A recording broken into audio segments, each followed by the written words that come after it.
고통의 목적입니다. 하나님의 말씀 욥기 42장 9절에서 17절입니다. 욥기 42장 9절부터 17절.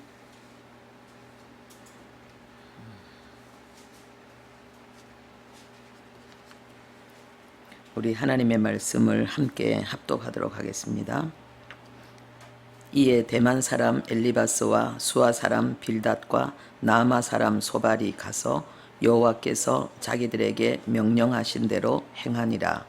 여호와께서 욥을 기쁘게 받으셨더라. 욥이 그의 친구들을 위하여 기도할 때 여호와께서 욥의 공경을 돌이키시고 여호와께서 욥에게 이전 모든 소유보다 갑절이나 주신지라. 이에 그의 모든 형제와 자매와 이전에 알던 이들이 다 와서 그의 집에서 그와 함께 음식을 먹고 여호와께서 그에게 내리신 모든 재앙에 관하여 그를 위하여 슬퍼하며 위로하고 각각 쾌시타 하나씩과 금고리 하나씩을 주었더라. 여호와께서 욥의 말년에 욥에게 처음보다 더 복을 주시니 그가 양 14,000과 낙타 6,000과 소 1,000결이와 암나귀 1,000을 두었고 또 아들 7과 딸 3을 두었으며 그가 첫째 딸은 여미마라 이름하였고 둘째 딸은 그시아라 이름하였고 셋째 딸은 게렌합북이라 이름하였으니 모든 땅에서 욥의 딸들처럼 아리따운 여자가 없었더라. 그들의 아버지가 그들에게 그들의 오라비들처럼 기업을 주었더라. 그 후에 욥이 140년을 살며 아들과 손자 4대를 보았고 욥이 늙어 나이가 차서 죽었더라. 아멘. 네, 이 본문 말씀을 보면은 하나님께서 욥이 순종하는 그 모든 그 모습을 기록하고 계시고 그리고 기뻐하시고 하나님이 복을 주시는 그 내용이 나옵니다. 우리가 신앙생활을 하는 데 있어서 하나님이 주실 은혜, 하나님이 행하실 역사를 우리는 사모하면서 기도합니다. 그러나 먼저 우리가 해야 될 일이 있다는 것을 기억하시고 나는 하나님 앞에 무엇을 해야 되는가? 내가 추구하는 그 응답을 위해서 나는 어떻게 해야 되는가? 여기에 대한 답을 얻을 수 있기를 바랍니다. 오늘 고통의 목적이라는 이 설교를 통해서 그 답을 얻는 여러분들이 되시기를 바랍니다. 인생은 즐겁고 만족스럽게 살 만한 요소들이 많습니다. 고통이 없다면. 고통이란 단어가 인터넷 사전에는 몸이나 마음의 아픔이나 괴로움 그랬습니다. 몸과 마음의 아픔과 괴로움, 이것을 고통이라고 정의를 했습니다. 한자로는 괴로울 고, 어려울 난, 고난이라고 또 합니다. 이것은 괴로움과 어려움으로 꽉 찬 우리의 삶, 그것이 고난이다. 또 괴로움과 어려움에 함몰되고 거기에 완전히 붙들리고 눌린 우리의 모습, 이것이 고난의 모습이다. 그렇게 말합니다. 역경이라는 말은 한자로 거스를 역 그리고 지경경입니다. 일이 내 뜻대로 되지 않는다는 거죠. 내 마음대로 되지 않아서 내가 너무 불행하다. 그런 처지와 환경, 그 속에 있는 것을 역경이라 말합니다. 이 고통에 대한 단어들이 이렇게 많은데 사람들은 고통에 대한 나름대로의 그런 생각들을 가지고 살아갑니다. 사람들은 고통에 대한 어떤 태도들을 가지고 있는가 보면은 첫 번째 방관형이 있습니다. 뭐 인생이 다 그런 거지 뭐 나만 뭐 고생하나? 그냥 뭐 적당히 살다가 죽으면 그만이지, 이렇게 말하는 사람들이 있습니다. 과연 그럴까요? 지금 그렇게 말하는 그 당신의 그 당당함을, 당당하게 하는 그 건강을 만약에 잃어버린다면 그래도 괜찮아라고 할 수 있을까요? 내가 애착을 가지고 소중히 여기는 것들을 다 빼앗기고 잃어버리는 그날이 온다 할지라도 뭐 다 그런데 뭐 그렇게 말할 수 있을까요? 담담하게. 내가 사랑하고 내가 소중히 여기는 사람들과 영원히 헤어지고 그들을 다시 볼 수 없는 그런 지경에 처한다 할지라도 나는 상관없어라고 말할 수 있을까요? 그렇지 않다는 거죠. 두 번째 고통에 대한 그 태도는 수용형이 있습니다. 우주를 창조하신 어떤 신이 있다면 그 신의 섭리와 역사가 있다면 뭐 어쩔 수 없이 그냥 받아들여야지. 내가 지금은 이해할 수 없지만은 그리고 수용하고 싶지 않지만은 뭐 할 수 없잖아. 그러니까는 살아있는 동안에 의미 있게 열심히 사는 게 중요한 거야. 어떻게 보면은 조금 신앙적인 그런 분위기도 있는 것처럼 보이지만은 절대로 성경적인 태도가 아닙니다. 네. 이런 원리는 우리가 고통과 죽음에 대해서 느끼는 두려움과 공포, 그것조차도 박탈하는 거예요. 그리고 그것을 극복하고 어떤 것들을 추구하는 그 희망까지도 하지 말라는 것입니다. 옳은 태도라고 볼 수가 없습니다. 사람들이 또 가지는 고통에 대한 또 다른 모습이 있습니다. 해탈형입니다. 이 해탈이란 말이 인터넷 사전에는요, 몸과 마음의 고뇌와 번뇌로부터 해방되는 것, 몸, 마음의 고통과 번뇌로부터 해방되는 것이라고 합니다. 그래서 우리의 집착과 애착이 다 고통을 일으키는 것이기 때문에 우리는 우리의 삶의 어떤 것에도 집착하지 말고 냉담해야 된다. 이렇게 말합니다. 그런데 삶의 모든 것에 냉담한 사람들, 그런 사람들과 우리가 정말 다정한 관계, 친밀한 관계, 의미 있는 관계를 맺을 수 있을까요? 그 영혼 속에 진정한 만족과 보람, 그리고 수고와 결실, 행복이 있을까요? 이 냉담하라는 이 말은 영혼을 죽이는 악마의 속삭임입니다. 또 고통에 대한 또 다른 태도가 있습니다. 분노형입니다. 분노. 내가 지금 당하는 이 모든 고통과 아픔은 세상과 부모 그리고 신이 나에게 잘못했기 때문이라는 거예요. 그래서 모든 고통과 아픔과 분노를 세상을 향해서, 부모를 향해서, 신을 향해서 쏟아내는 것, 원망하고 해를 끼치는 이런 모습들입니다. 그런데 이런 분노형이 자기의 분노를 폭발할 때에 굉장히 모순적인 게 뭐냐면은 항상 약자를 향해서 분노를 표출한다는 거예요. 그 분노를 표출하기 위해서 어떤 범죄를 저지를 때도요, 약자예요. 여자들을, 혼자 있는 사람들을, 그리고 힘이 없는 노인들을, 또 잠잘 때에 아주 비겁하죠. 우리의 그 고통, 그 문제에 대한 또 다른 태도가 있습니다. 혁명형입니다. 우리 인간의 모든 고통의 원인을 계급 간의 소유와 갈등, 그리고 물질 분배의 불공평으로 보는 마르크스주의입니다. 이들은 혁명을 통해서 세상을 구원할 수 있다고 주장합니다. 왜냐하면 이들은 우리 인간을 영혼이 없는 진화된 물질로 보기 때문에 그 인간 문제와 그 고통의 해결을 인간의 내면에서 찾지 않고 외부의 조건과 모든 상황을 바꾸는 혁명으로 그들은 주장하고 있는 것입니다. 하지만은 우리가 어떤 사람이 소유하고 있는 그 소유를 나누고 공정하게 분배해야 된다고 그것을 빼앗으려고 하면은 또 다른 권력층이 있어야 되는 거예요. 그래서 그 또 다른 권력층을 만들기 위해서 수많은 피를 흘리는데 그것을 정당하다고 합니다.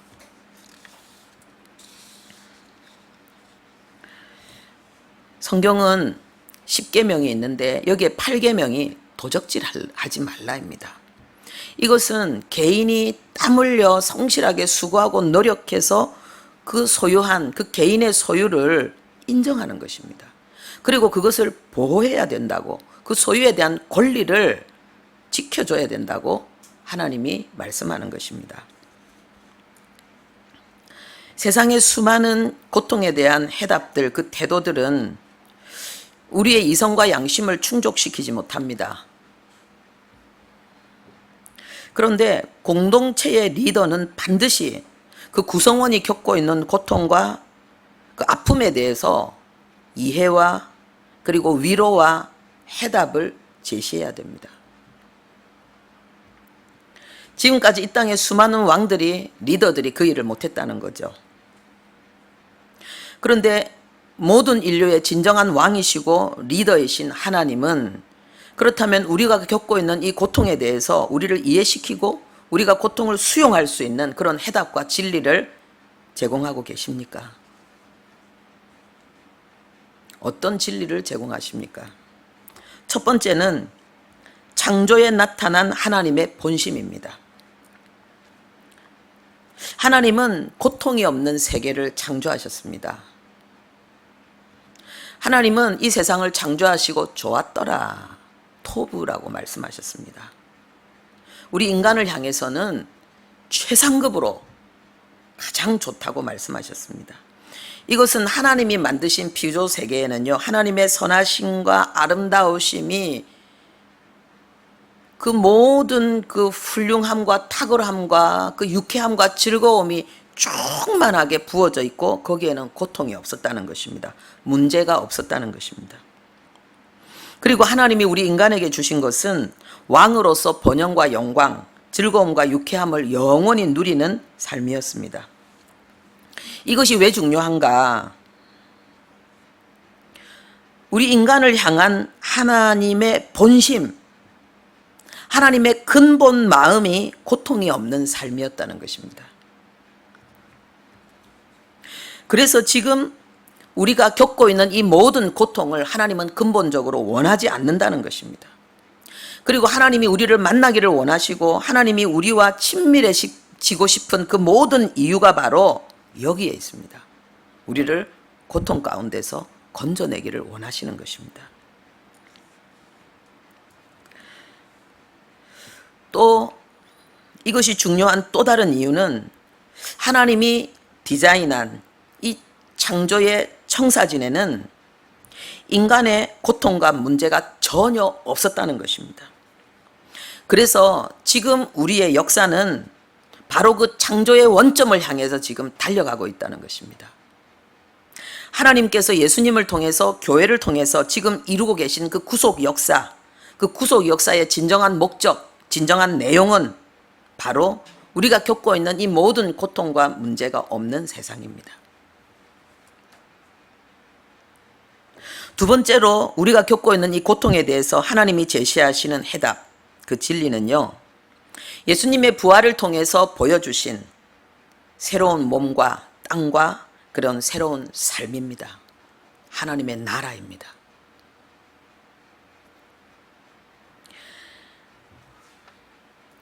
예수님의 부활을 통해서 하나님의 나라의 실제를 본 제자들은 그 믿음의 진정한 혁명, 변화가 일어났습니다.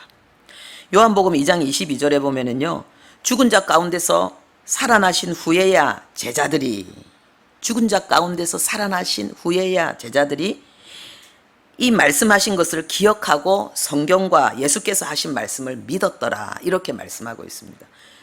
모든 것을 버리고 예수님을 따르는 제자들인데 예수님이 하시는 말씀이 이해가 잘 되지 않고 수용할 수 없는 것들이 있었다는 것입니다. 그런데 우리의 모든 상식과 고정관념과 자연법칙을 초월한 예수님의 부활, 부활하신 그 몸의 실제를 본 후에 제자들이 변했다는 것입니다. 그것은 하나님의 말씀에 대한 이해력이 좋아진 것이 아니고 새로운 세계, 이 세상과 다른, 이 세상보다 더 실제하는 하나님의 나라가 그들의 영혼 속에 훅 들어와 버린 것입니다.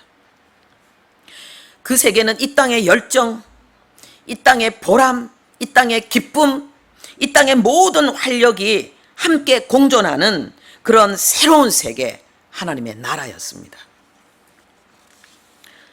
천국은 영혼만 둥둥 떠다니는 그런 세계가 아닙니다. 하나님이 원래 창조하셨던 청사진 그대로 아름답고 유쾌하고, 그리고 너무나도 훌륭한, 탁월한 도전과 성취와 만족과 즐거움이 있는 그러한 세상입니다. 그래서 사도 요한은 기쁘게 외쳤습니다. 요한일서 3장 2절에 그가 나타나시면 우리가 그와 같을 줄을 안다.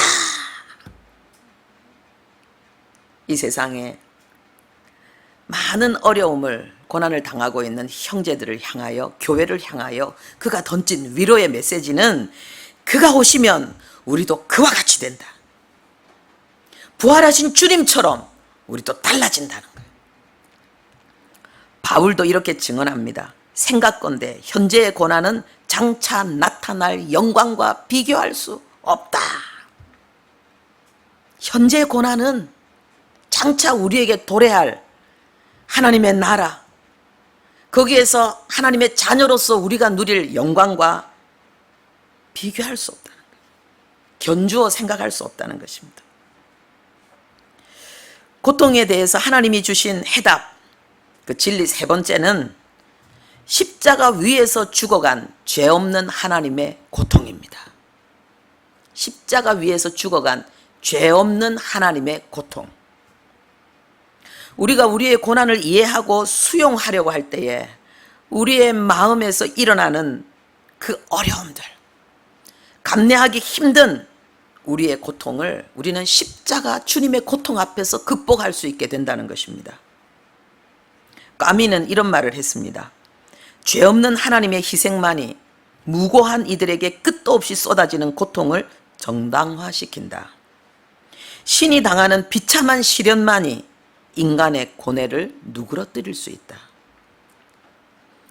현재 미국에서 열심히 사역하고 계신 팀 켈러 목사님은 또 이렇게 말합니다. 절대자 하나님이 스스로 세상에 내려오셔서 그 흑암을 낱낱이 경험하셨다. 인격적인 존재가 되어서 고난의 쓴 잔을 찌꺼기까지 다 들이마셨다. 예수님은 십자가에서 엘리 엘리 라마 사막다니 외쳤습니다. 나의 하나님, 나의 하나님, 어찌하여 나를 버리셨나이까.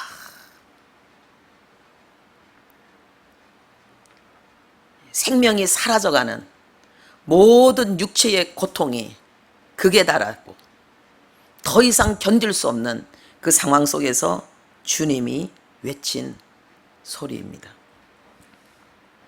이것은 바로 하나님을 외면한 우리 인생들, 하나님께 관심이 없고 하나님을 등진 우리 인생을 다시 끌어안기 위해서, 하나님을 잃어버린 가운데 우리가 겪고 있는 이 모든 고통을 끝내기 위해서 대속의 고통과 몸부림을 예수님이 겪으신 것입니다. 그리고 하나님과 원수된 우리의 마음을 돌이키기 위해서 제단 위에서 하나님의 어린 양 되신 예수님이 죽어가면서 외친 외침입니다. 그런데 하나님은 끝까지 침묵하셨습니다. 그 신음과 그 고통과 그 몸부림이 완전히 죽음으로 막을 내릴 때까지 하나님은 침묵하셨습니다. 하나님은 하나님과 완전히 일체이신 하나이신 독생자 예수님을 찢어서 분리해내신 것입니다. 왜요? 예수님의 심장이 마지막 그 창으로 인해서 찢기고 터졌습니다. 우리를 향해서 찢겨진 주님의 심장 속으로 하나님의 손이 나왔고 그 손이 우리를 잡고 다시 그 심장을 통과해서 하나님의 품속에 품어버린 것입니다. 우리는 예수 그리스도의 고통, 그 신음 속에서 하나님의 품에 안기고 하나님의 손에 숨긴 바 되어지고 보호되어졌습니다. 그런데 하나님은 또 말씀하십니다. 로마서 8장 32절에 자기 아들을 아끼지 아니하시고 우리 모든 사람을 위하여 내어주시니가 어찌 그 아들과 함께 모든 것을 우리에게 주시지 않겠느냐. 더 있다는 것입니다. 아들을 통해서 하나님이 우리에게 주신 이 놀라운 구원, 죄사함, 이 의의 축복은 하나님이 영원토록 우리에게 쏟아부으실 그 은총의 시작일 뿐이라는 것입니다. 제자들은 보았습니다. 십자가를 지시는 예수님의 그 고통, 터져 나오고 뿜어 나오고 흘러내리는 끝없이 쏟아져 나오는 그 진한 그 피, 예수님의 수치와 그 비참함, 완전히 찢기고 응개지고 망가진 하나님의 형상. 그러나 그 결말을 제자들은 보았습니다. 그래서 제자들의 영혼 속에는 이제 이 믿음의 길을 걸어갈 때에 믿음의 여정 속에 그들에게 주어지는 고통에 대한 의미가 달라지게 되었습니다. 예수님의 그 부활을 통해서 예수님의 십자가의 고통의 의미가, 그 가치가 제자들의 영혼 속에 완전히 각인되어졌던 것입니다. 그래서 바울은 외쳤습니다. 누가 우리를 그리스도의 사랑에서 끊으리요? 환난이나 공고나 박해나 기근이나 적신이나 위험이냐? 칼이랴. 칼이랴. 그리스도의 사랑에서 끊으리요. 이 그리스도의 사랑은 바로 십자가의 사랑을 이야기하고 나를 대신해서 죽은 그 희생을 이야기하는 것입니다. 죽음으로 고통으로 죄 없는 하나님이 죄인인 나를 살리기 위해서, 죄인으로서 저주 가운데 신음하고 고통하는 나의 아픔을 끝내기 위해서 대신 고통당하신 그리스도를 나타내고 있는 것입니다. 그리스도의 그 사랑에서 나는 끊어지지 않는다. 어떤 어려움 속에서도, 어떤 고통 속에서도 내가 빨가벗기고 내가 굶어 죽고 내가 찢기고 상하는 어떤 위험 속에서도 나를 그리스도의 사랑에서 분리시키지 않는다. 예수님의 십자가의 고통이, 죄 없는 하나님이 죄인을, 우리를 대신해서 지신 그 아픔이 하나님과 우리를 영원히 분리할 수 없는 접착제가 되었다는 것입니다. 그 고통이 만들어낸 역사, 그것은 진정한 연합, 진정한 사랑, 하나됨이었습니다. 제자들이 그걸 인식한 거예요. 그래서 이 복음을 위해서 산다는, 주님을 위해서 살겠다는 이 제자들의 이제는 세계관, 그 가치관이 완전히 바뀌었습니다. 그 제자들은 예수님의 이름 때문에 당하는 고통을 기쁘게 여겼다고 했습니다. 그 이후로 제자들의 삶은 주님을 위한 모든 걸음 속에서 주어지는 고난에 대해서 그들은 기뻐하고 기뻐한다, 기뻐하고 기뻐하라, 그렇게 외치게 되었습니다. 우리의 고통에 대해서 하나님이 주신 네 번째 해답, 진리가 있습니다. 그것은 우리 인생의 창조주이시고 통치자이신 하나님의 마지막 심판과 회복입니다. 우리의 삶 속에 작은 심판들이 있습니다. 작은 회복들이 있습니다. 그런데 전 인류를 통틀어서 하나님의 완전한 심판과 완전한 회복이 우리 앞에 도래할 것입니다. 팀 켈러 목사님이 이렇게 말합니다. 마지막 심판의 날을 지나 저 건너편에는 더 없는 깊은 위로가 고통당하는 이들을 기다리고 있다.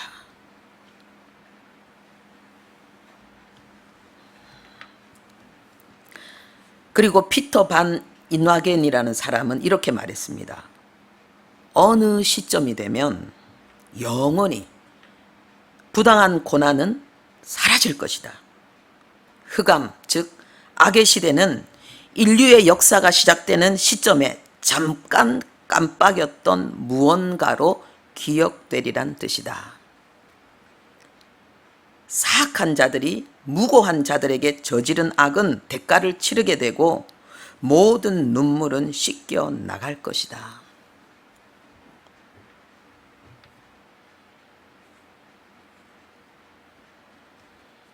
우리의 고난이, 악의 역사가 하나님이 우리에게 허락하신 그 영원한 역사 속에 잠깐 깜빡였던 그 무엇이 될 것이라는 거죠. 하나님은 이렇게 하나님의 공동체, 이 인류를 향해서 우리가 겪는 고난에 대한 해답을 제시하고 있습니다. 고통 없는 창조의 청사진을 통해서 오늘 우리가 이 땅에 겪고 있는 우리의 고통이 일시적이며 제한적이라는 것을 말씀하고 있습니다. 예수님의 부활을 통해서 고통의 가치와 결론, 역전, 영광을 우리에게 나타내고 계십니다. 죄 없는 하나님의 그 죽음의 고통과 몸부림 속에서 우리의 고통과 아픔을, 그 억울함과 분노를 잠재우시고 그리고 고통의 목적이 있음을 알리고 있습니다.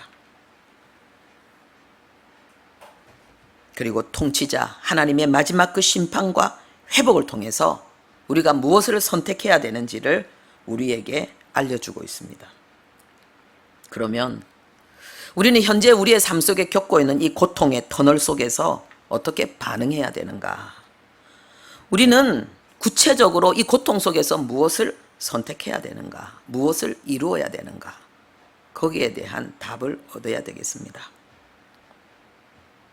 그 첫 번째는 변화입니다. 하나님은 우리의 고통의 목적이 변화라고 말씀하십니다. 종의 삶에서 아들의 삶으로 하나님은 우리가 변화되기를 원하신다는 것입니다. 이스라엘 백성들이 애굽에서 나왔을 때에 하나님이 그들을 가나안 땅에 하나님의 왕국을 세우는 위대한 백성으로 하나님은 그들을 일으키기를 원하셨습니다. 하나님의 자녀로서 하나님의 형상을 열방 가운데 나타내며 모든 열방 사람들이 교훈을 얻고 가르침을 받고 본받을 수 있는 그런 나라, 그런 지도자, 그런 백성으로 하나님 그들을 세우기를 원하셨습니다. 그런데 그들은 400년 동안 종살이를 했습니다. 그들의 정체성은 종의 정체성입니다. 그래서 하나님은 그들을 광야로 이끌어내신 것입니다. 물도 없고 양식도 없고 한 가지 음식만, 단순한 옷만 입고 40년을 버티게 만들었습니다. 그러나 그 40년 동안 하나님은 그들의 물과 양식이 되셨고 그들의 보호의 장막이 되셨고 그들의 신발이 헤어지지 않도록 역사하셨습니다. 그 광야에 수많은 위험과 적들로부터 하나님은 그들을 보호하셨습니다. 그리고 그들은 하나님의 말씀으로 교육을 받았습니다. 환경과 상황 속에 순응하고 찍소리 못하면서 고개를 숙인 어찌할 수 없는 절망과 포기의 종의 모습이 아니고 하나님의 뜻, 하나님의 말씀, 하나님의 비전을 향해서 도전하며 나아갈 수 있는 그러한 하나님의 영광을 나타낼 수 있는 자녀로 하나님은 말씀을 통해서 그들을 일으키셨습니다.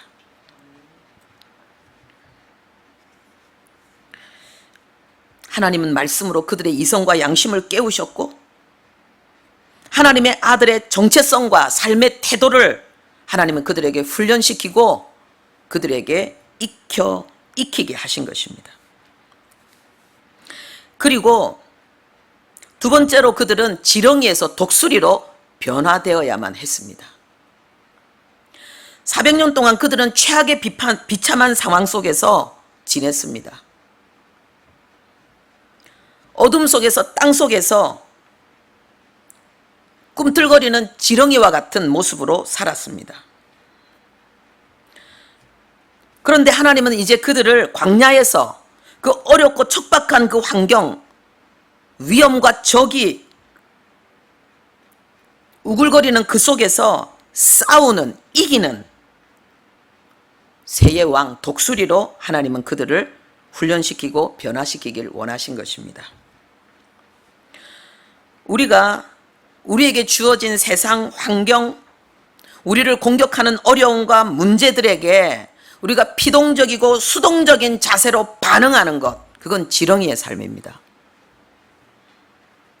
하나님은 그 어려움과 문제들을 향해서 하나님은 우리가 도전하고 성취하고 용기를 얻고 분투하여 전사로 싸우고 승리하는 자가 되기를 원하십니다.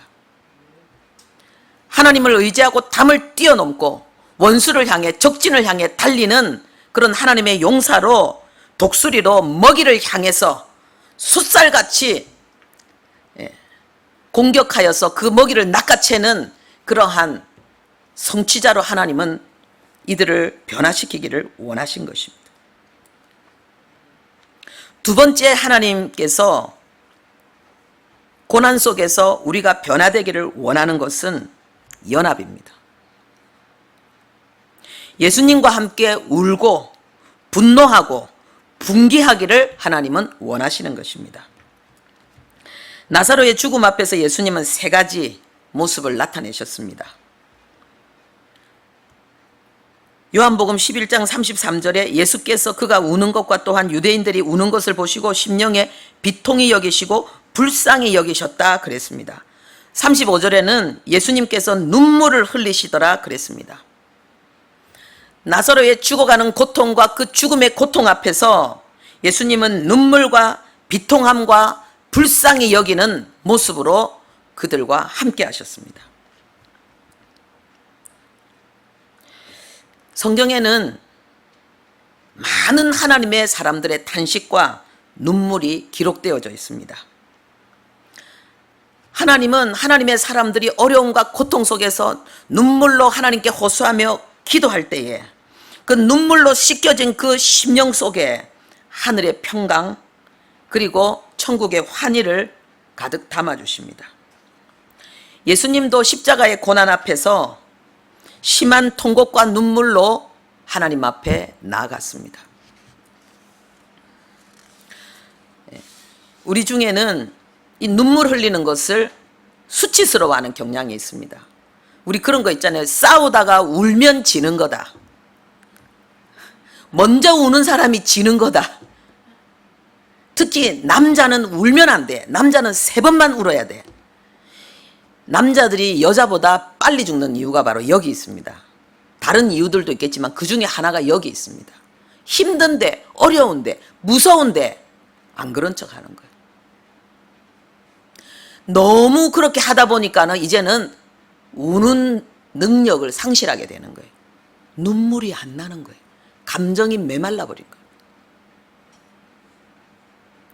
그런데 성경에는 하나님의 사람들이 많은 눈물로 하나님의 앞에 나가서 어린아이처럼 겸손히 하나님의 도우심을 간구하고 그리고 놀라운 응답을 받고 위대한 하나님의 나라의 영웅으로 기둥으로 일어난 모습들을 기록하고 있습니다.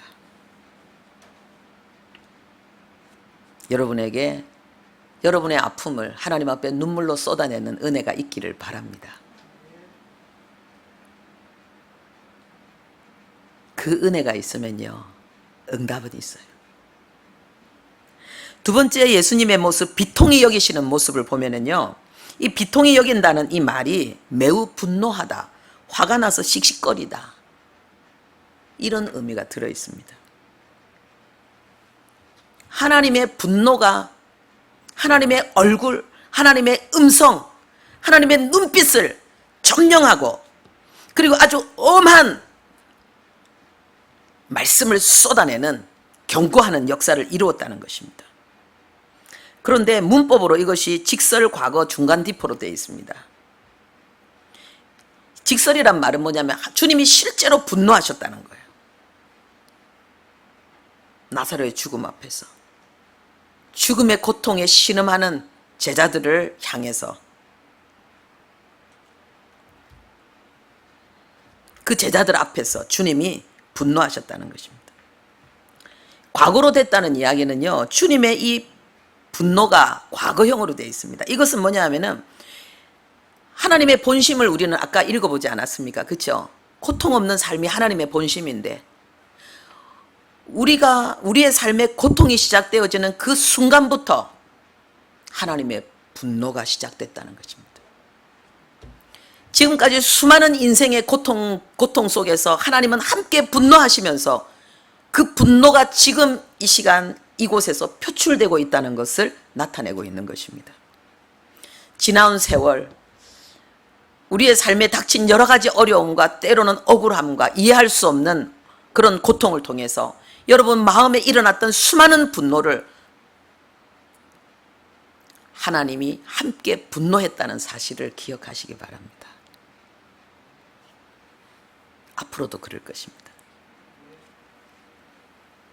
이 중간 디포로 됐다는 것은요,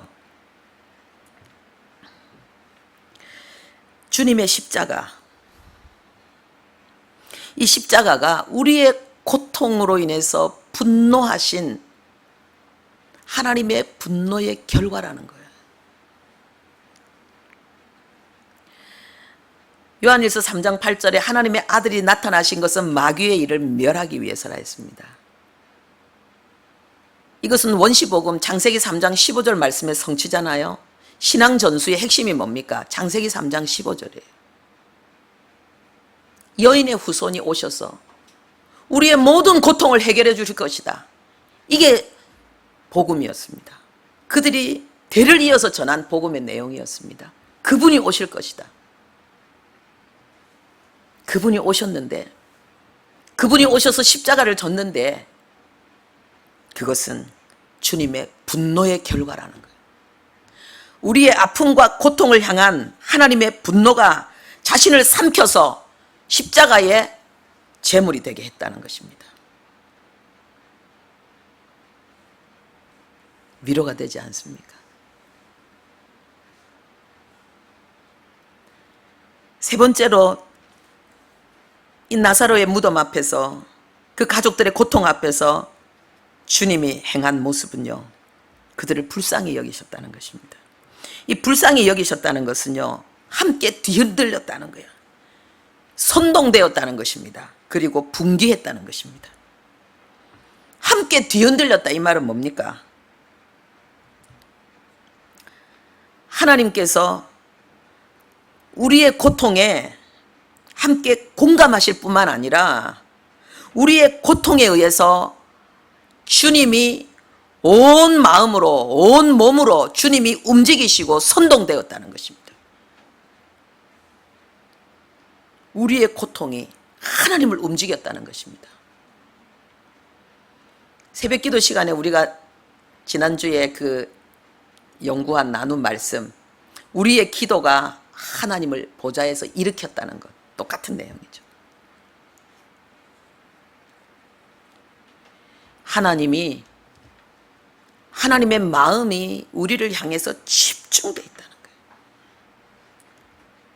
여러분, 가정에 보면요, 갓난 아기가 태어나면은 그 아기는 왕입니다. 최고의 권력자입니다.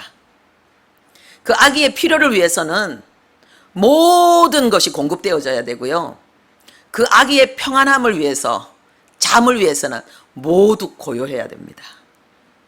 온 집안이 이 아기를 위해서 움직입니다. 우리 하나님이 나를 위해서 그렇게 나에게 집중하시고 나에게 동료 되시고, 그리고 나를 위해서, 나를 향하여 움직이고 있다는 것입니다. 할렐루야.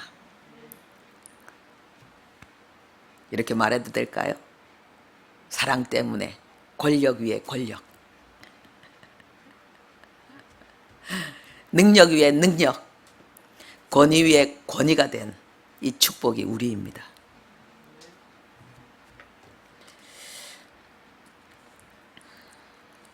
우리가요, 이 정말 그 하나님께서 나의 슬픔과 나의 고통과 나의 분노에 우리와 완전히 일체가 되어서 함께 일어났다는 것입니다. 이 분기했다는 말은 정신을 차리고 새로 시작한다는 것입니다. 무언가 그 고통 때문에, 우리의 고통 때문에 정신이 번쩍 들면서 새로운 행동이 나오게 되었다는, 새로운 역사가 시작되었다는 것입니다.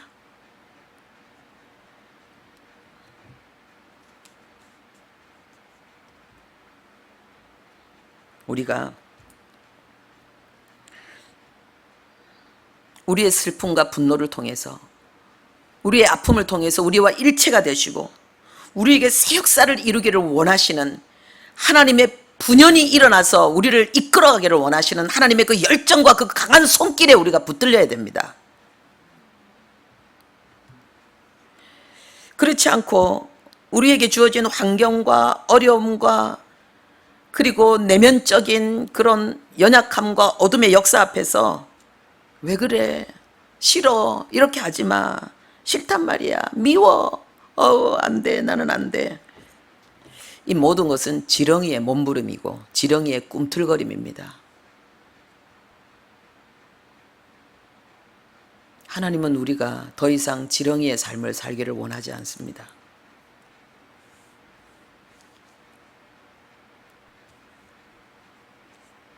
주님은 야곱이 이스라엘이 된 것처럼 지렁이 같은 우리가 독수리가 되기를 원하십니다.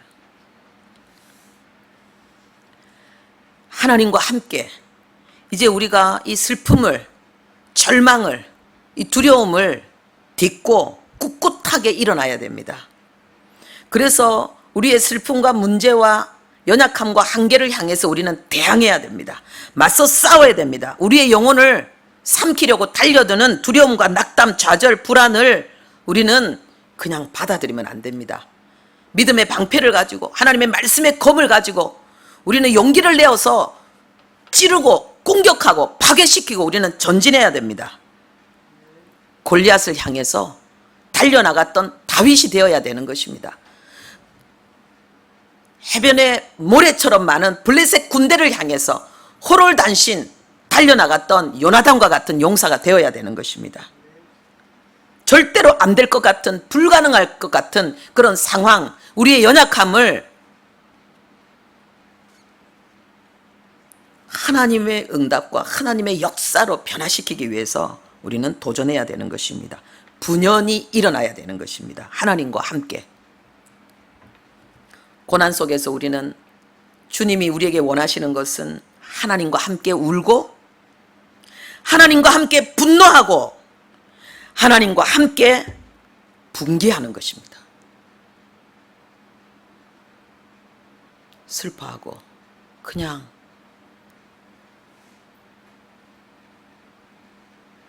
낙담하고 가만히 있는 것이 아닙니다. 세 번째 고난 속에서 하나님이 우리에게 원하시는 것은 싸움입니다. 싸움. 하나님은 전쟁에 능한 여호와라고 했습니다. 하나님은 우리의 믿음의 삶이 싸움이라고 했습니다. 그런데 혈과 육의 싸움이 아니고 영들과의 싸움이라고 했고 우리의 무기는 우리의 육신에 속한 것이 아니고 하나님의 능력이라고 했습니다. 하나님의 말씀이고 기도라고 했습니다. 우리는 어떻게 싸우는가? 말씀과 기도로 싸우는 것입니다. 어떻게 전사가 되는가? 말씀과 기도로 전사가 되는 것입니다. 우리의 고통과 아픔에 대해서 우리를 낙담시키는, 우리를 슬픔과 괴로움의 포로가 되게 만드는 그 문제를 향해서 우리는 말씀과 기도로 싸워야 되는 것입니다. 야곱이 하나님과 씨름했습니다. 기도로. 그래서 그는 이스라엘이 되었습니다. 하나님과 함께 그 어려움을 극복하고 용기를 내어서 두려워했던 형을 향하여 나갈 수 있었습니다. 그는 변화되었기 때문에 그렇습니다. 우리가 얼만큼 기도해야 되는가? 내가 변할 때까지. 내 마음이, 내 생각이, 내 삶의 태도가 바뀔 때까지, 내 속에서 하나님의 거룩한 싸움에, 거룩한 그 전투의 열정이 일어날 때까지, 문제를 두려워하지 않고 문제에 낙담하고 주저앉았던 내가 그 문제를 해결하기 위해서 도전하는 자로 일어날 때까지, 내 안에 그 에너지가 역사할 때까지, 성령의 권능이 나에게 임할 때까지 기도해야 되는 것입니다.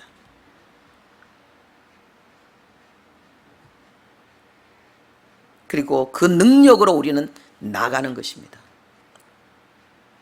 그런데 하나님의 말씀이 우리에게 그 기도의 동력, 우리를 그 기도의 사람으로 변화시킵니다. 신앙생활은 진리의 말씀으로 마음을 경영하는 것입니다. 진리의 말씀으로 우리의 마음을 경영하는 것, 이게 신앙생활이 아닙니다. 이게 신앙생활입니다. 이게 본질입니다. 이걸 빼놓고 하나님의 말씀으로 우리의 마음을 경영하는 이 진리를 외면한 채 나 교회 와서 예배 드렸다, 나 헌금했다, 또 나는 봉사도 했다, 종교 생활이 될 수 있습니다.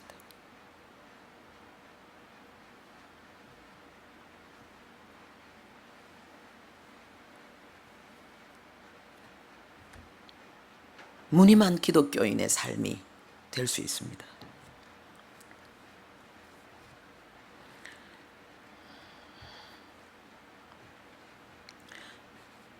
비잉의 일상,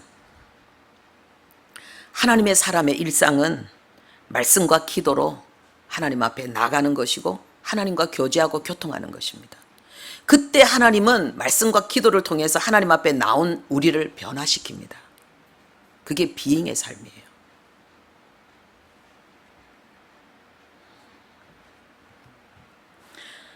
우리가 하나님의 말씀을 읽을 때에 하나님의 말씀을 통해서 하나님은 우리에게 우리가 기도해야 될 이유, 우리가 기도할 때 일어나는 역사, 그것을 통해서 고통하는 우리의 심령을 위로하시고 우리에게 용기를 주시고 분연히 일어나서 도전하는 자가 되게 하시는 것입니다. 어느 집사님이 고백하셨습니다. 성경을 읽으니까 설교가 들립니다. 성경을 읽으니까 설교가 들린다는 거예요. 설교가 이해가 된다는 거예요. 깨달아진다는 거예요. 내가 하나님의 말씀을 읽으면 이 하나님의 말씀이 나를 하나님과 강단에 선포되어지는 그 메시지와 그리고 이 교회 공동체의 머리 대신 주님, 이 교회에서 하고 있는 여러 가지 하나님의 역사와 그리고 세상과 우리를 거룩하게 연합시킵니다. 그래서 우리를 세상이 읽고 보고 따르는 인정하는 예수님의 공동체, 교회로 우리를 일으키게 되는 것입니다. 여러분, 고난의 불 속에서 성경을 펼치십시오. 성경을 읽으십시오. 성경을 듣고 설교를 듣고 하나님을 향해 나가십시오. 지금 별세하신 유진 피터슨 목사님이 쓰신 글입니다. 제목은 황량한 광야입니다.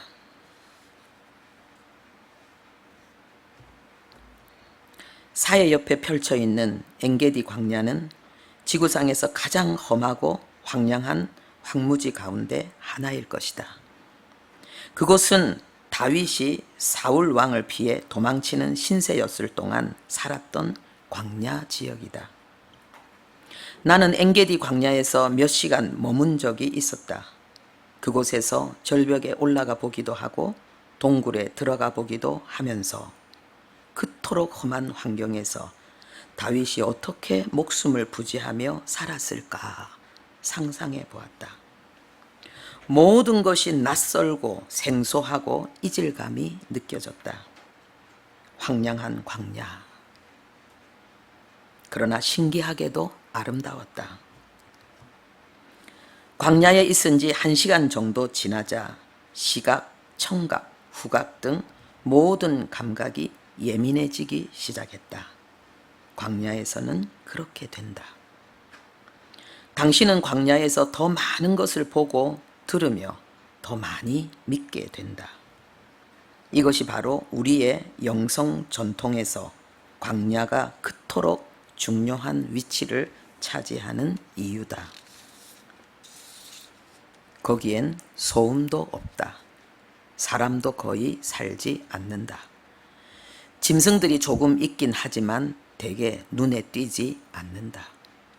그런데 이러한 고독 속에서 얽히고 설킨 불안정한 삶의 연결망에서 자신이 차지하고 있는 부분에 대한 인식이 발달한다. 거룩에 대한 감각이 생겨난다. 신성함이 드러난다. 광야가 과거가 되고 광야를 돌아보게 될 때가 올 것이다. 그때 광야는 인생에서 가장 아름다운 순간, 아침 이슬처럼 영롱한 순결의 빛을 영혼이 가득 품고 있는 최고의 추억의 현장이 될 것이다. 아멘. 네, 우리 자신을 향해서 그리고 동일한 고난 가운데 있는 또 우리 지체들을 향해서 우리 찬양하겠습니다. 파송의 노래 함께 찬양합시다.